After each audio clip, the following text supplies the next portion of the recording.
Welcome back. We're back here at the studio for the recap of our raw data for the third week in December. So we're almost done with this. So without delay, let's go ahead and get into it. So last week we left off on the 15th, and so that's where we will resume, just as bringing everybody up to speed here. So we started out the day with the system depleted and ended at 19% after a pretty good day of production. It was pretty sunny skies, and sunny skies were also predicted for the following day as well. And so we left the system at a zero reserve, thinking that we could make it until tomorrow maybe, and just maybe come a little short. We're not on zombie apocalypse mode, so that's not a problem. And so then we'll see if we can build up some reserve naturally without setting one artificially yet. We'll get into that a little bit later in the week. And so 22.3 kilowatt hours of production, and that makes this kind of a benchmark for a sunny day for this time of year, and those will be important later as we review our findings for the year. Home usage of 20.9 kilowatt hours, just a little under 2 kilowatt hours of surplus, so not much, but something.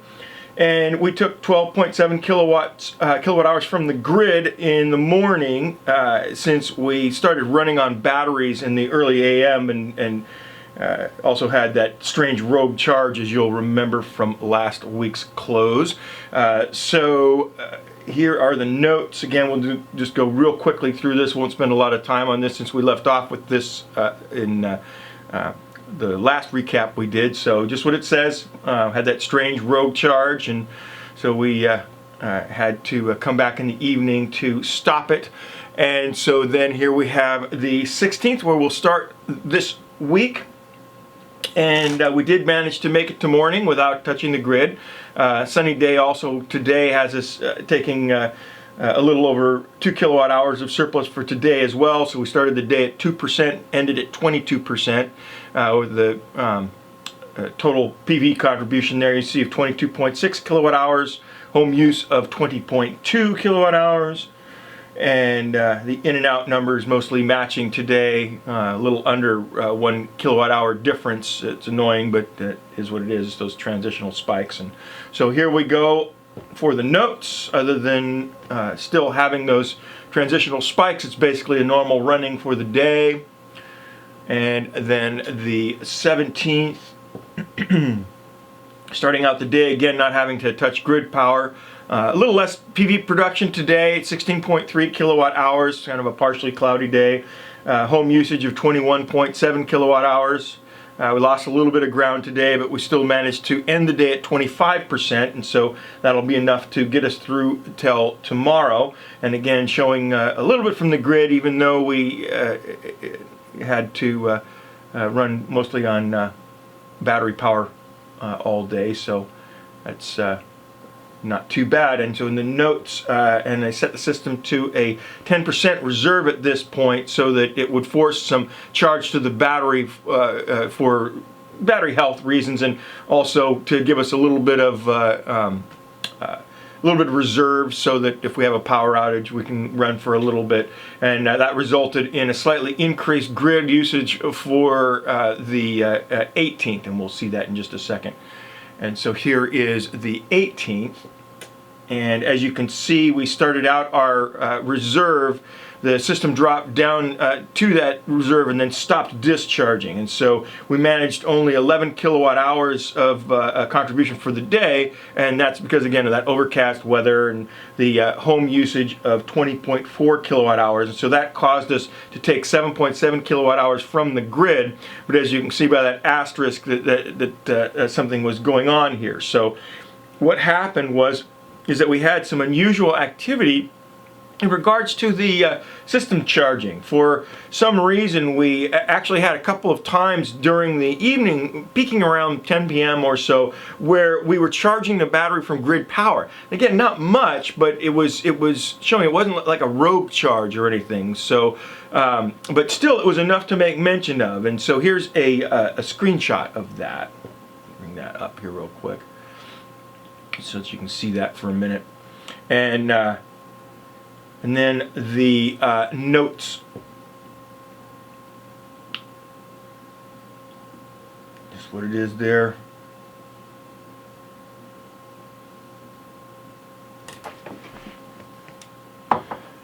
And so then we have December 19th, starting the day at that 10% reserve that we set. And again, because we set this reserve, we didn't run very long the previous evening before the system started running on grid power, and that's reflected in our grid numbers for the day. Grid usage of 8.5 kilowatt hours. Partly cloudy weather reduced our output a little bit, 14.1 kilowatt hours for and a total home usage there of 18.2. And that gain again represents the fact that we started at a 10% charge, so our availability for the evening is actually 15% usable, and so it's not likely enough to get us all the way there, but it'll get us part way there. And the notes, also noting that we did still have a little trickle of erroneous charge to the batteries in the evening, but it wasn't substantial. And here we have the 20th. Again, starting at that 10% reserve, as you can see, again, we didn't quite make it to morning, drawing 7.9 kilowatt hours from the grid during the day. Total production for the day, 18.6 kilowatt hours, and that's because most of the, still partly cloudy day, but most of the clouds were before and after peak production for the day, so we got a decent amount of production.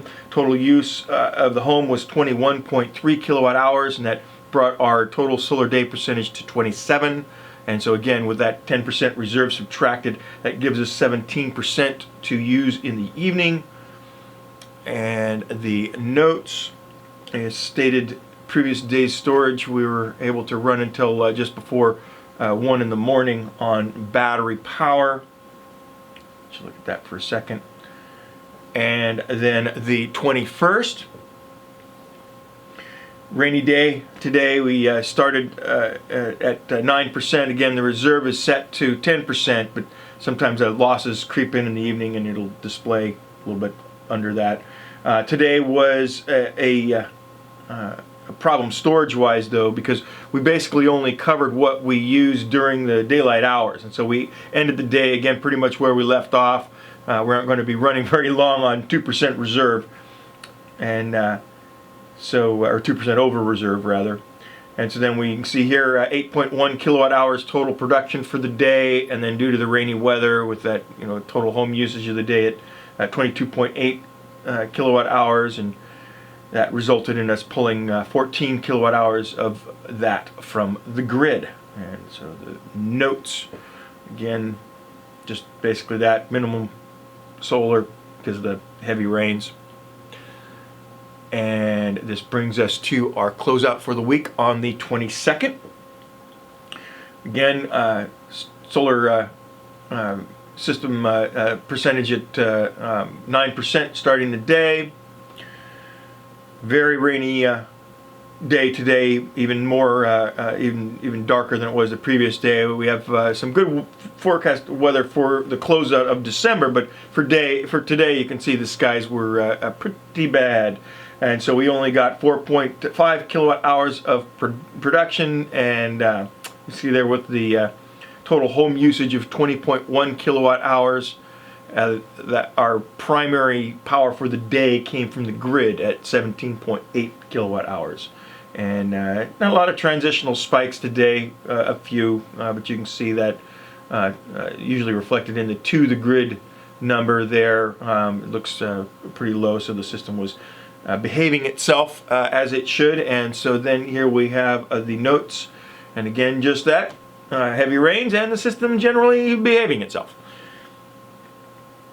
And so thanks for joining us on this very quick raw data recap for this week, and we'll get the next one banged out here so we can finish that up and then get to the fun stuff. And so, as always, best of luck to your own systems. I hope you found this interesting, and again, we'll get the last week done pretty quickly here and out to you, and then we can get on to all of the results for the year. And again, they are many, and so we'll be presenting the first video with just a general overview of everything, and kind of give a raw number recap of all of the realities of running this system for the year, and then we'll start to really dig deep into it and see where we're at. So again, we'll see you soon.